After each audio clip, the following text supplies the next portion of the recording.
Costco just sent shockwaves through Wall Street with their latest earnings report.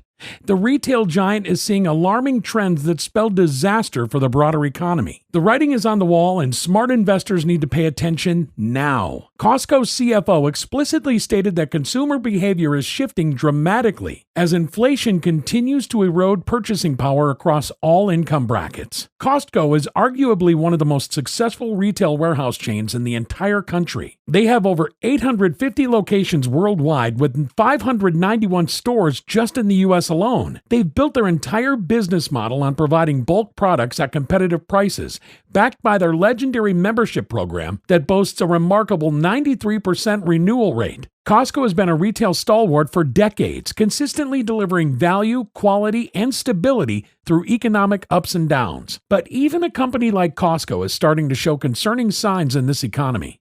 Costco just released their quarterly earnings report for Q2 2025, and what it revealed is that while revenues actually went up by 4.2% year over year, which on the surface looks good, their same-store sales only increased by 1.7%, far below the 3.5% that analysts were expecting. This represents a huge miss, and after this announcement, Costco's stock dropped by 5.8% in after-hours trading. One thing that Costco's CEO highlighted on the earnings call is that they're noticing significant changes in consumer purchasing behavior. Customers are increasingly gravitating toward essential items and showing price sensitivity even with Costco's already value-oriented model. They're seeing shopping cart sizes decrease and a shift away from discretionary purchases. This is just going to be one of many stories in this video because there is so much to unpack about what's happening in the economy this week. I thought we would start with Costco because even the companies that are supposedly doing really well aren't actually performing that well anymore. That's the alarm bell we all need to pay attention to. Costco reported they experienced a 6.8% decrease in electronics and big-ticket item purchases, while basic necessities like food and household consumables saw a 4.3% increase. The CFO described it as consumers becoming increasingly value-conscious in this challenging economic environment. Why are people so value-conscious right now? Oh, I don't know. Maybe because the cost of living has gone through the roof and everybody's looking for ways to save money? According to a recent survey from the National Retail Federation, 72% of consumers now view warehouse club memberships as an economic necessity rather than a convenience, as they've become essential for managing household budgets. However, even with this value segment, 58% of shoppers report they're purchasing fewer non-essential items than they were just 6 months ago. The reality is that Costco's membership fees are extremely competitive at just $60 for a basic Gold Star membership, and their executive membership at $120 actually pays for itself with the 2% back rewards for frequent shoppers. The fact that people are still cutting back on discretionary spending, even at Costco,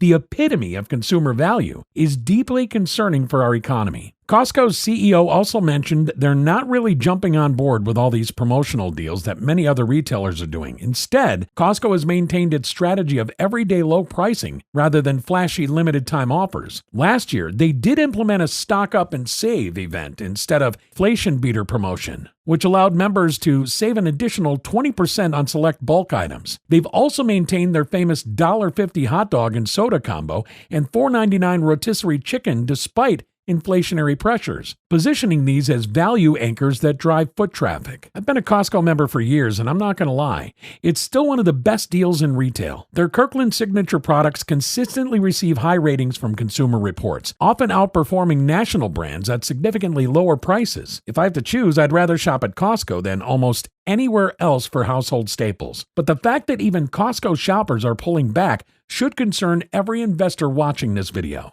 We know that the retail industry has been struggling for a while now, but here's another major retailer that recently announced store closings, Bed Bath & Beyond. After emerging from bankruptcy under new ownership, they announced they're closing another 45 locations nationwide. Unless you've been living under a rock, you've probably heard about their struggles. They once had over 1,500 stores nationwide, but now they're down to fewer than 350 locations, primarily concentrated in major metropolitan areas. The company was purchased by Overstock.com in a bankruptcy auction last year for just $21.5 million, a mere fraction of what the brand was once worth. They just closed 3 stores in the Chicago area, which means they're retreating from another major market. All they did was put signs in the window saying, "Thank you for your loyalty. This location is permanently closed." That's it. No explanation. But I'm willing to bet it's for the same reason all other retailers are closing locations: slow sales, changing consumer behavior, and the need to cut losses. And that's why we said earlier that when you see a company like Costco start to have trouble, you know things are getting real. Costco is literally one of the most successful retail operations in the world, with some of the highest revenue per square foot in the industry. Yet even they are now showing signs of stress. Things are only getting started with this economic downturn because major corporations across sectors are announcing significant layoffs. Intel just announced they're laying off 15,000 employees, approximately 15% of their global workforce. Goldman Sachs cut 3,200 positions. Hasbro eliminated 1,100 jobs. The list goes on and on. These layoffs are going to have a massive ripple effect throughout the economy, which we're going to talk about in just a second. But first, let's go over the details of what's happening at Costco specifically. In their investor call, Costco revealed that foot traffic declined by 2.3% compared to the same quarter last year, the first such decline in nearly 4 years. This is particularly alarming because Costco has historically been resilient even during economic downturns. Their executive membership renewals, while still high at 90%, have fallen 2 percentage points year over year, signaling that even their most loyal customers are reassessing their spending priorities. And if they actually see membership renewals continue to trend downward, this could mean a significant hit to their bottom line, since membership fees account for approximately 75% of Costco's operating income. Remember, Costco's entire business model is built on razor-thin margins on products, with profitability coming primarily from membership fees. Here's how these indicators at Costco will affect the broader economy. When a value retailer like Costco sees changing consumer behavior, it's often a leading indicator of deeper economic issues. Costco customers span all income brackets, but they share one common trait: they're value-conscious consumers. When these shoppers pull back, it signals widespread economic caution that will soon manifest across other retail segments. The reality is that these consumer shifts have only been happening for about a quarter now. We haven't even begun to see the true effects of how this is going to play out throughout the economy. This is all on top of the regular firings and layoffs that we've been hearing about from private companies. Best Buy just announced this week that they're laying off 3,500 workers, all from their retail locations. Remember, retail employees may not be the highest income earners, but they represent a vital piece of consumer spending in this country. Same thing goes with a lot of these Costco workers who are seeing their hours cut as the company adjusts shifting demand. Best Buy has been seeing quarterly sales decline through several quarters of the past year. They haven't been doing well for a while now, and they're starting to implement major changes too. Only retail workers are being affected by this round of layoffs. They said nobody's going to be laid off in corporate, distribution, or their Geek Squad departments. Guess what happened after that announcement? Shortly after the layoff announcement, Best Buy shares went up 3.2%. These layoff announcements are good news for the stock market. That's one thing we've gone over several times in past videos. Every time you see these companies do a layoff announcement, watch what happens to their stock price shortly after. You see the price go up because investors are now excited that they're going to have less overhead to pay, which means ultimately that profits go up. Please take 2 seconds to help me out and hit the like and subscribe if you find this video interesting so far. Each like and subscribe helps support this channel and keeps us motivated to keep making you great content. Thank you. Now, let's continue. There are other retail brands that have announced smaller layoffs lately. Gap Inc. said they're going to be laying off 400 corporate employees across their brands.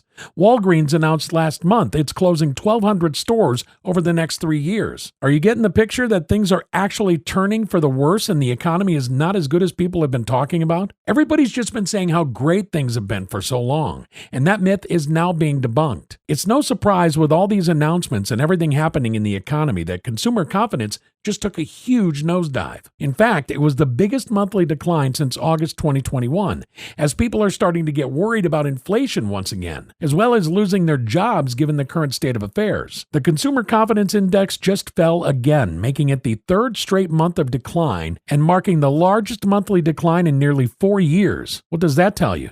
It tells you that people are waking up and realizing things aren't so great, and it's finally starting to become apparent that that's the case. Last week, we talked about how home builders were also worried.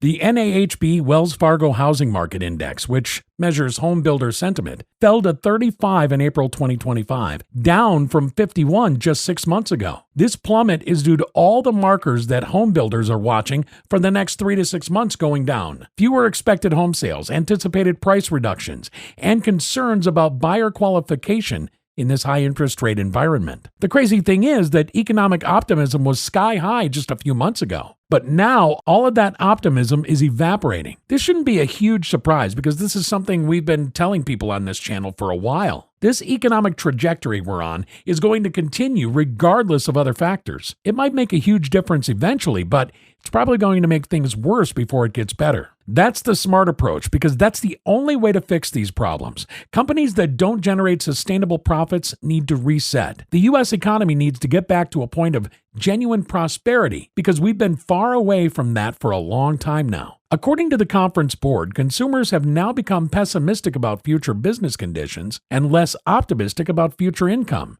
And rightfully so. Everything we just talked about backs up that sentiment. People also have pretty much zero faith that inflation is going to go away. It's going to continue to remain a problem. Even the Fed themselves are keeping a close eye on it to see where things go, but we're pretty sure they know that it's going to continue to get worse because their fight on inflation has been largely ineffective. If their fight on inflation was truly working, we would have already seen inflation get knocked down to the 2% target. But that's not what we're seeing. We're starting to see it resurge at a time when it's supposed to be going down. Ultimately, all of these expectations and fears affect how people spend money and what they do to prepare for the future. Some economists say we don't have to worry about this just yet because even though consumer sentiment just came out really low, we can't just go by 1 month's reading. We have to look at the trend. They pointed out a time back in June 2022 when consumer sentiment fell to a record low because inflation reached its peak, but Americans continued to spend.